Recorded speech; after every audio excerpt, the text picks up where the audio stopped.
Olá, caríssimos alunos. Teoria Geral do Direito Civil, pessoas. Vamos continuar refletindo sobre o tema das incapacidades e desta vez falando sobre os atos que os relativamente incapazes podem praticar no âmbito da vida civil. Os relativamente incapazes podem praticar somente alguns atos sem assistência do seu representante legal. Por exemplo, o menor entre 16 e 18 anos pode aceitar mandato. O que é mandato, professor? Mandato é uma procuração para se fazer alguma coisa. Bem como pode ser testemunha em juízo, artigo 447, inciso 3º do Código de Processo Civil, e pode até fazer também testamento, artigo 1860, parágrafo único do Código Civil em vigor.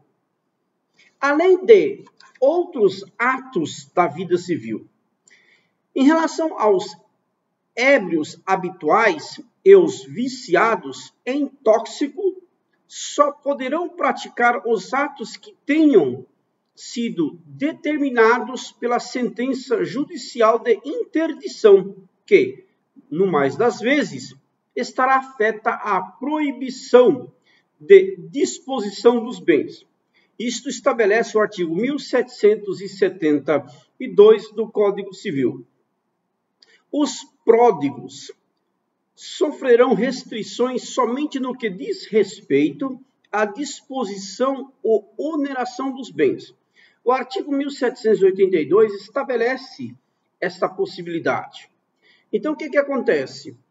A pessoa gasta, mas chega um momento que tem que parar, porque se não parar, prejudica o patrimônio próprio, o patrimônio da família e o patrimônio da empresa, se ele for diretor, gestor, presidente, administrador e assim por diante. Portanto, sendo certo que poderão praticar todos os demais atos da vida civil com vedação do artigo 1782 do Código Civil.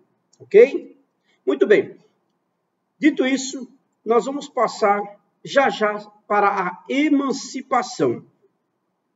A emancipação é a aquisição da maioridade civil da idade legal, que pode ser adquirida por concessão dos pais, isto é, a emancipação voluntária ou a emancipação parental, ou por sentença do juiz, emancipação judicial, bem por determinação dos fatos que a lei atribui este efeito, emancipação legal.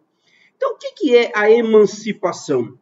Mas emancipação é a aquisição da maioridade civil, ok?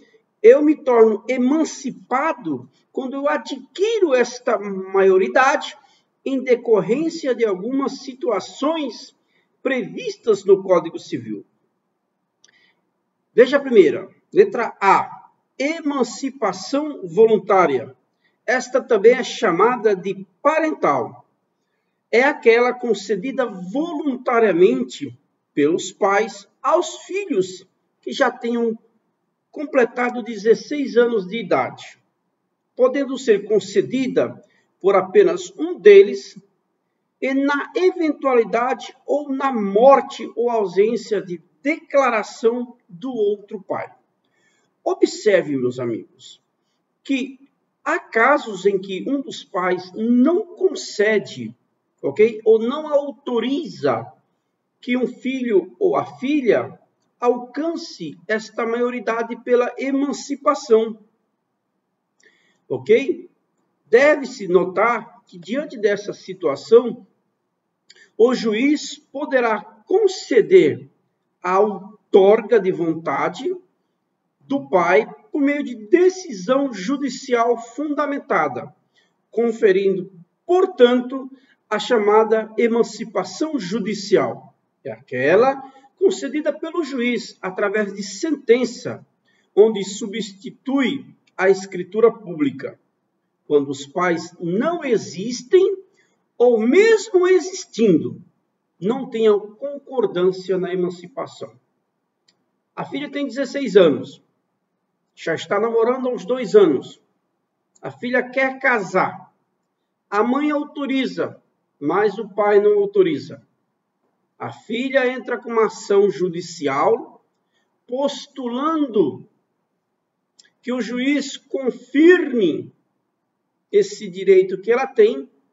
Então o juiz vai fazer o quê? O juiz vai substituir a vontade do pai por uma decisão judicial. E esta decisão será levada à margem do registro público. Ok?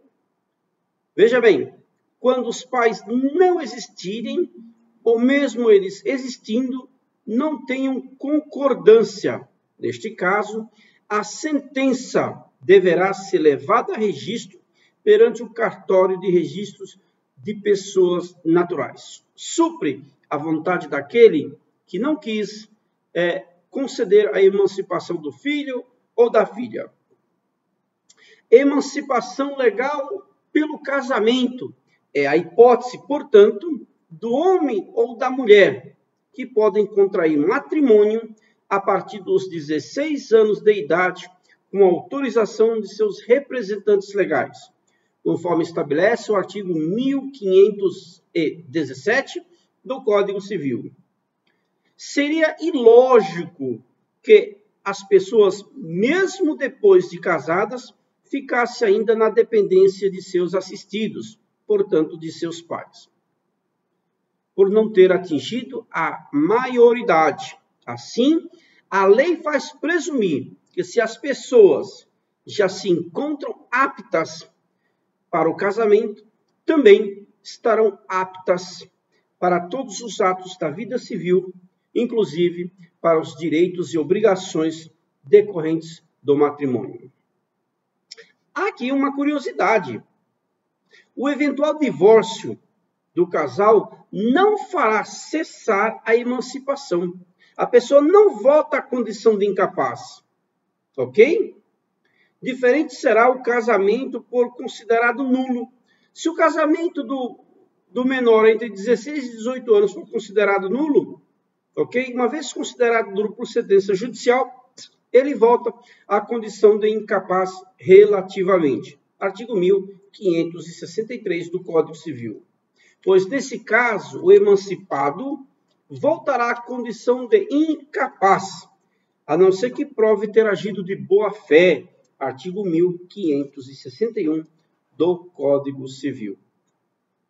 E uma outra forma de emancipação prevista legalmente é a emancipação pelo exercício do emprego público efetivo. Se o emprego público for considerado para uma pessoa, se uma pessoa estiver exercendo este emprego público, um jovem, uma jovem, para a realização desse serviço, ok? Será de consenso considerar que esta pessoa está apta para exercer todos os atos decorrentes do emprego ou função que ela ocupe, ok? Importante notar também que há possibilidade de emancipação legal por colação de grau em curso superior. Se o jovem, um adolescente, mesmo com 16 anos, tiver condições de terminar aí o 3º grau da universidade, a pessoa tem um QI elevado. Acontece muito, por exemplo, nos Estados Unidos ou até mesmo na Inglaterra, o jovem já ser concluído o mestrado e, às vezes, até um doutorado com menos de 20 anos, este adquire a sua emancipação. Há também uma outra forma de emancipação pelo estabelecimento do negócio próprio. Então, qualquer pessoa que tiver montado um negócio e estiver gerindo este negócio, poderá requerer judicialmente a sua emancipação legal, ok? De acordo com o artigo 972 do Código Civil. E, por fim, emancipação legal pelo exercício da atividade que lhe dê autonomia econômica. Olha que interessante.